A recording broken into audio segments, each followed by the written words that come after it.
What's going on, everyone? Welcome back. Today, I've got another 2025 fantasy football mock draft for you. Is it too early? Yes, probably, but man, I'm starting to get that itch again. So I'm going to be putting out this content here slowly but surely, and hopefully you guys will enjoy. This is going to be another 12-team full PPR mock on FantasyPros. We're going to do the first overall pick, so it should be pretty interesting. The roster: 1 quarterback, 2 running backs, 2 wide receivers, a tight end, flex, and then 5 bench spots. That's pretty much it. And while we wait for this thing to kick off, quick reminder: if you enjoy, hit that like button, subscribe, give us a follow on Twitter, X at AllDayPigskin. Continue interacting with us there. Let us hear in the comment section thoughts, whether you agree, disagree with these picks, everything else. We'll do our best to answer them all. But with that being said, let us kick it off. And like I said, we have got the first overall pick, so the world is our oyster. Now, as you can see, 97% of experts say Ja'Marr Chase is the pick here. Now, for what it's worth, I do think that there is more of a conversation this year compared to last year who the number one pick should be. Like, yes, you're going to have the Ja'Marr Chase camp, but if you want running back, I think you can make a case between Bijan. You can make a case between Saquon. If you really wanted to, maybe you could make a case between Jahmyr Gibbs too.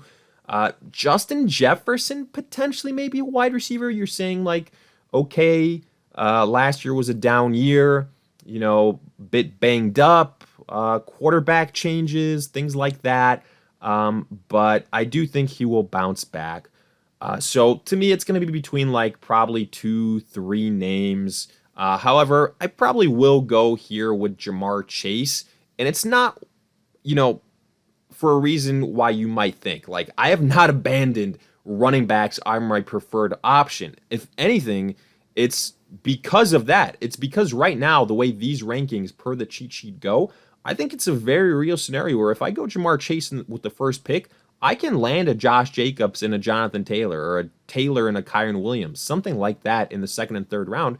And I think that's pretty damn good, as opposed to if I went running back, then I have to wait essentially 24 picks, the wide receivers that would be left. So I'm going to go with Ja'Marr Chase.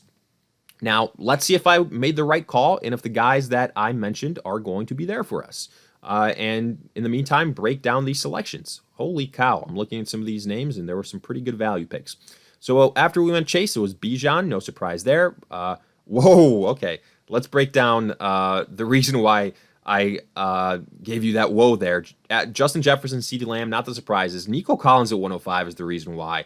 Like, I think Collins was a steady producer and everything. Like, I think he warrants first-round selection, but I think more so at the end of the first round. Like, I'd still go Malik Neighbors and Amon-Ra ahead of him.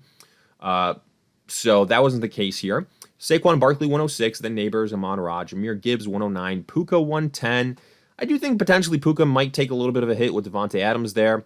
Ashton Genty, I like him being a first-round selection. Brian Thomas, sure. A.J. Brown, Drake London, JSN, Brock Bowers. A-Chain at 205, I think is tremendous value. McCaffrey, Derrick Henry, 206, 207, respectively. McCaffrey could end up being a steal, but again, it kind of comes down to your preference for risk, your tolerance for risk. Henry, 207, it seems like, if you can buy into him having the high touchdown success, then he's going to be really good value. Ladd McConkey, 208. I'm not quite as high on Ladd McConkey as some of these mock drafts might suggest, like a mid-second round pick. McBride at the 209, only a couple picks later than Bowers. I've seen him sometimes go like a full round later, which I prefer value-wise compared to Bowers. Then Tyreek, another guy that another year older, took a hit last year.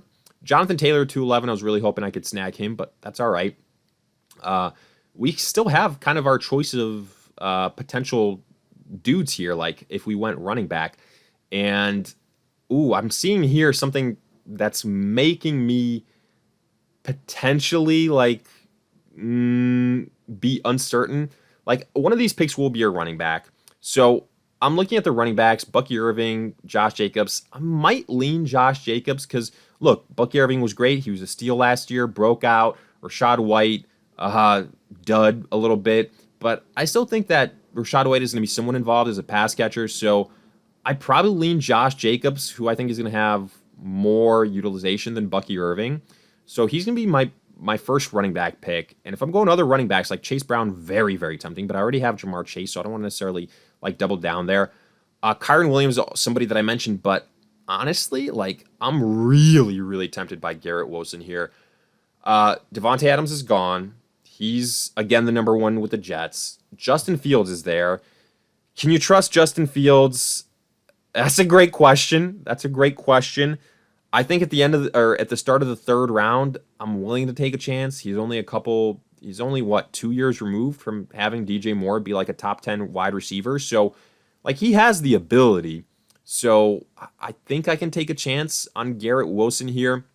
Like, who are the other wide receivers that are going to be there? I mean, Marvin Harrison, Rashee Rice, probably we're going to be looking at those guys. I don't know if a Chuba Hubbard falls to us. Ooh, this is I've been burned by Garrett Wilson, I feel like 2 years in a row, but like not of his own fault. 2 years ago, Aaron Rodgers gets hurt first game. Last year, like he was doing good. Then Devontae Adams gets added to the squad. He's got the relationship with Rodgers, so it's tough. Now you've got Justin Fields. You don't really know what's gonna happen. Damn. Third time's the charm. Let's rock and roll. It's a mock draft. We're having fun with it. It's all right. Let's move on and see what we can do here with the running backs and see if the gamble paid off. So after Garrett Wilson, it was Bucky Irving, Josh Allen, first quarterback, then Lamar, then Chase Brown. Chase Brown at 306 is awesome value. Terry McLaurin, Kyron Williams at 308 is awesome value. Hell, yeah, I love the start to this team. Amon-Ra, Achane, Kyron Williams. Mike Evans, Jaden Daniels, Kenneth Walker, DJ Moore, Breece Hall. Breece Hall scares me a little bit this year just because, like, we saw that the Jets didn't fully turn to him like they had rookie running back success. So is it going to be a committee there? Who knows? TJ Hawkinson, third tight end. Then Chuba, James Cook, I was right. Chuba doesn't fall. Devontae Adams, Jalen Hurts, Rashee Rice. So Rashee Rice wasn't there. George Kittle, Marvin Harrison wasn't there. Joe Mixon, and Cortland Sutton. So, look, right now, Alvin Kamara is the top pick, but do you trust Alvin Kamara without Carr and, with the Saints potentially being one of the worst teams in the NFL? Like, you're banking on Kamara for the PPR aspects. That's what you need. It's probably going to be a rookie quarterback in there. I'm looking at the other guys. Is there a chance RJ Harvey falls to us? If he does, then I feel better about this pick. Let's gamble with it. I'm going to go with Alvin Kamara just because I think we need to add another running back. And out of upside, I think his upside is the highest out of all these names. Tight end, like I could go Laporta here. Just showing you guys our squad: Jacobs, Kamara, Chase, Garrett Wilson. Wide receiver Devonta Smith, I feel like at this point in time is decent value. Running backs, you could go James Conner. Like he's kind of a steal every single season up until when he gets hurt.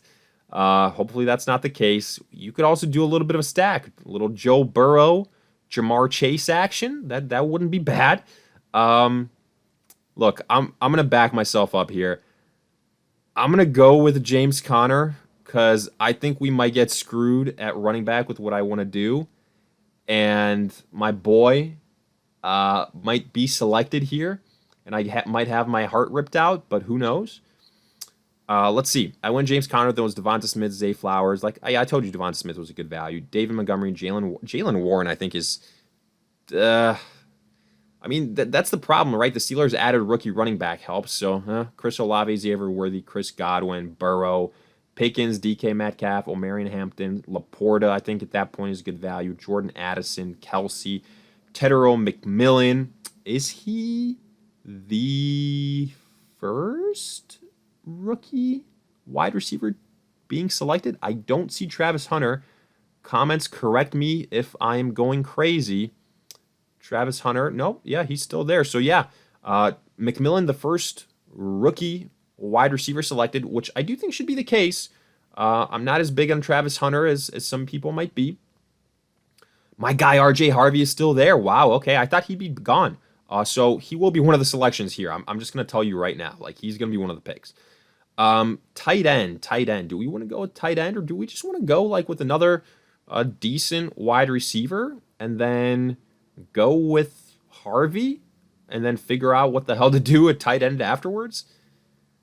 Ingram and Njoku, Mark Andrews. I think I'll go Jerry Jeudy and then DJ Harvey. Honestly, I think that's the way it's looking. Bo Nix is kind of tempting though. Get that dual threat running back, or excuse me, dual threat quarterback. My mind goes to a quarterback that can, for fantasy cheating purposes, be almost a running back, rushing upside, rushing touchdown upside. I'm going to go with a wide receiver. I'm going to go with Jerry Jeudy. And then I'm going to go with Harvey here, who is, I want it on the record, he is my favorite rookie running back at the current time in regards to price tag, in regards to landing spots and opportunities. So I'm going with Harvey, and I like that situation. Najee Harris, I don't understand why Najee Harris is getting selected ahead of Hampton. Like, I get it. Hampton has the draft capital, but I don't like. I think that we're gonna see a Najee Harris like Jalen Warren situation with the Chargers, and those guys tend to be pretty close to each other. So I wouldn't be selecting Najee Harris or I should say I wouldn't be selecting Hampton like 3-4 rounds before Najee Harris. Tight end Evan Ingram is still there. Honestly, I might go with that pick. Like, you've got a new home in Denver. I think he can still get the job done. Mark Andrews is still there. So is David Njoku. Yeah, I mean, at this point, like, the tight ends are not the best. Justin Fields, Brock Purdy, Caleb Williams. Quarterbacks ain't the best either, honestly. Let's quickly break down the picks after ours. So, yeah, immediately after Harvey was Bo Nix, then Hunter, then Aaron Jones, Brian Robinson, Jameson Williams, Odunze, Debo, Calvin Ridley, Pacheco, Jared Goff, Justin Herbert. I mean, Pacheco is interesting, but Kareem Hunt is still there. It's tough. He got banged up. Hunt got opportunities. So I don't necessarily love it for Pacheco, but it could have been worse. Judkins for the Browns, big draft capital. Chubb no longer there. I think that's really good value. Tyrone Tracy potentially if Scataboot doesn't pan out. Pollard. Caleb Johnson for the Steelers, Ramondre Stevenson, Jacoby Myers, good value, Khalil Shakir, Javonte Williams. I just don't know if he's going to win out the job in Dallas. DeAndre Swift here is better value, in my opinion, than Williams, Juwan Jennings, and Travis Etienne. So now I feel like one of these picks has to be a tight end. I do. Question is which one? Probably, I mean, honestly, probably Njoku. I'm going to go with Njoku. I think Andrews is just too goddamn up and down. Like, I know he's talented, but I don't want, one game of 20 points and then 4 or 5 games of 5 points.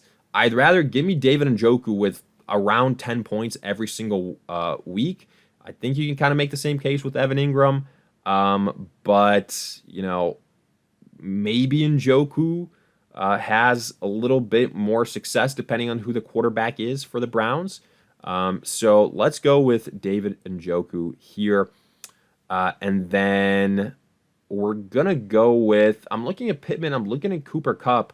I think both those guys at this point are decent values. Like, I have a little bit more faith in probably Michael Pittman because he's younger, doesn't have that many injury issues, but I like the quarterback situation in Seattle more.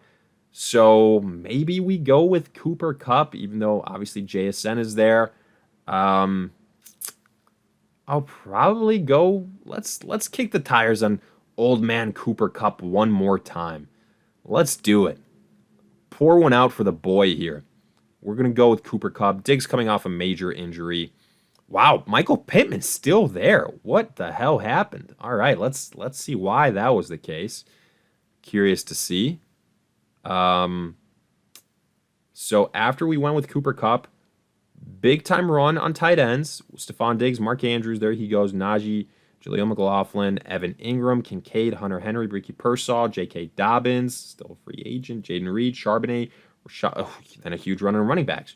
Rashad White, Bigsby, Rico, Dowdle with Carolina now, Scatterboot, Ray Davis, Tajah Spears, Jordan Mason. This, handcuffs at this point, Christian Kirk, Eckler. I think Eckler here is really good value. Jerome Ford and Trey Benson. So now, looking at the names here, I'm one of these picks. I mean, hell, I was considering him last time around. Probably one of these picks is going to be Michael Pittman. Josh Downs is also still there. I just think Pittman has the higher upside. So let's go with Pittman.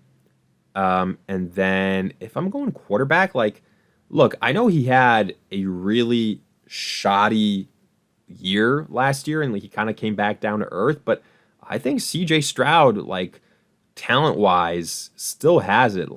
I'd still trust him over, Caleb Williams, Brock Purdy, Justin Fields. I think Caleb Williams can absolutely break out. He could be a later round pick for us, but probably go CJ Stroud here. Dak Prescott is also an option, adding George Pickens there, see what can happen, but I'd probably go with CJ Stroud. Let's see how that goes. They got a bunch of wide receivers there, hopefully to help him out and have a little bit of a bounce back season. The offensive line is questionable. That's the scary part. Justin Fields, I'm going to go with CJ Stroud and then get a high upside quarterback later on, a young guy. Probably going to be Caleb Williams. We'll see. Basically all these guys are still available. So Justin Fields, Purdy, Caleb Williams, Jordan Love. Let's go with Caleb Williams. I've said I'll take a chance on him and see what happens. I think that offense will be much improved in Chicago. The question is, can Caleb Williams live up to the hype that was, him coming out of college and him with the upside of Ben Johnson? So let's see. I'm curious to see the grade that we get. I think it might be the lowest grade out of all the mocks we've done so far. Actually, no, B+. I'm not the biggest fan of having the first overall pick. Yes, you can potentially get a Jamar Chase, but then you just got to wait so long to grab the next group of guys. Yes, I do like the fact that you can potentially get like a Jonathan Taylor and a Josh Jacobs or something like that. But I think you could potentially do that in the middle of the first round as well, and then in the middle of the second, middle of the third, potentially. So just something to think about. Let me know your thoughts in the comments. If you guys enjoyed, hit that like button, subscribe. Again, give us a follow on Twitter at AllDayPigskin. Continue interacting with us there. Let us hear in the comments. But in the meantime, we'll see you guys in future videos.